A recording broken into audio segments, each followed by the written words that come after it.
In November 1973, Arthur Ashe broke the racial barrier when he became the first African American to compete in international tennis. He used his fame to promote human rights, education, public health, and to fight against apartheid and AIDS.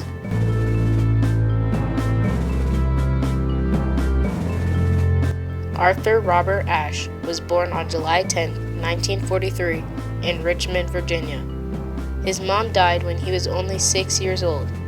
Ashe met Ronald Charity, one of the best black tennis players in the nation, and Ronald decided that he liked Arthur, so he decided to teach him how to play tennis. 3 years later, Arthur was very good at the game, but Ronald felt he needed a proper coach to advance to the next level. This is when Ronald introduced Ashe to Dr. Johnson, who is currently coaching Althea Gibson, the only African American competing in world tennis at the time. Arthur played under Dr. Johnson and soon began to accomplish great achievements. He became the first African American to play in the Maryland Boys Championships, and he traveled around the country competing in tournaments. He loved tennis, but was limited to black opponents only in a blacks-only court outside. The University of California recognized his success and offered him a full scholarship to attend college. After graduating first in his class, Arthur went to UCLA, which had one of the best tennis programs. During that year, he became the first African American to join the U.S. Davis Cup team. In 1965, Arthur won the individual NCAA championship. He was soon drafted into the U.S. Army from 1966 to 1968 and became a second lieutenant during his time. He continued to play tennis there and participated in tournaments.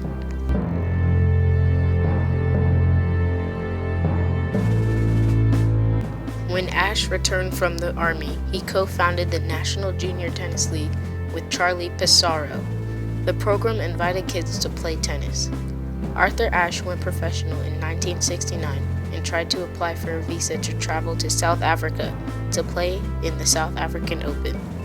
During that time, South Africa's government enforced apartheid, a policy of racial segregation. Because of this, South Africa denied him of a visa. Arthur Ashe continued to apply for visas, but South Africa kept denying him. He used this example of racism to protest for the expulsion of South Africa from the International Lawn Tennis Federation. Arthur continued to play in different tournaments, winning the Australian Open in January 1970.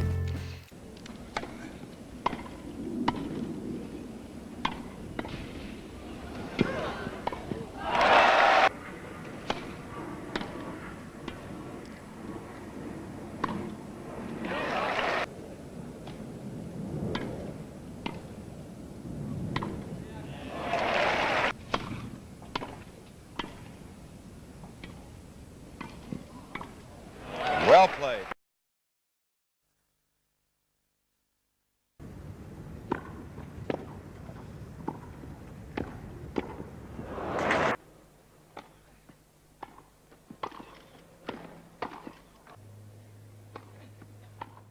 This was his second Grand Slam title. He became a famous tennis player, and tennis was becoming more and more popular. He partnered in creating the Association of Tennis Professionals, or ATP, in 1972. South Africa decided to give Arthur a visa a year later. He became the first black pro to play in the national championships. On July 5, 1975, Arthur Ashe beat Jimmy Connors in Wimbledon and gained the #1 men's ranking in the world. Arthur married Jean Matusami on February 20, 1977. They had one child named Camara. He suffered a heart attack during a tennis clinic in 1979 and had to go through a quadruple bypass surgery later that year.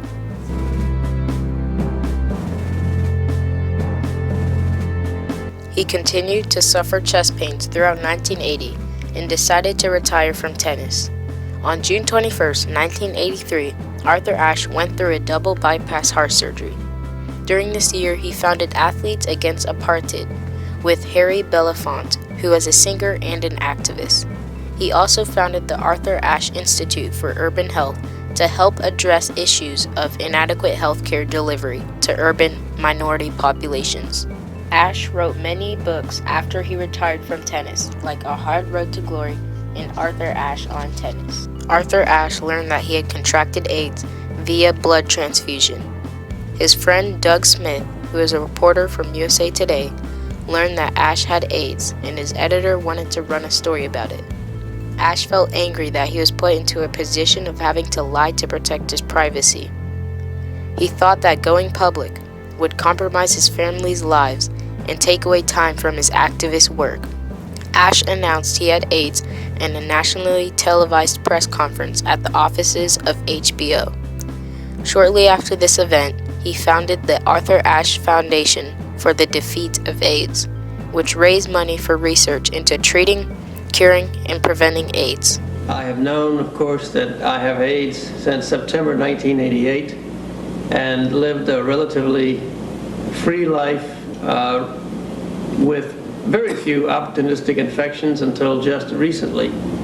I have done quite a bit of reading and research on the subject, and most of you know that last summer I formed the Arthur Ashe Foundation for the Defeat of AIDS to raise money for AIDS-related projects and also to raise public awareness and help educate the public about this pandemic.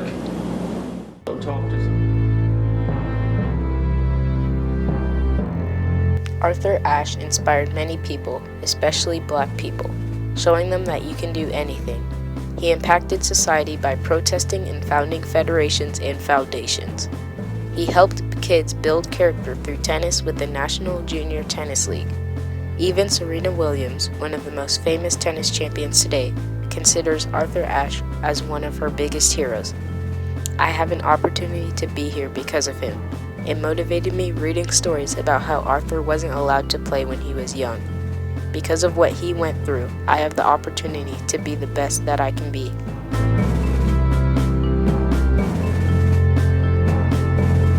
Arthur Ashe was an activist that used his fame to inspire people, fight for his rights as well as others, raise awareness, and more. He wrote books about his journey and his obstacles.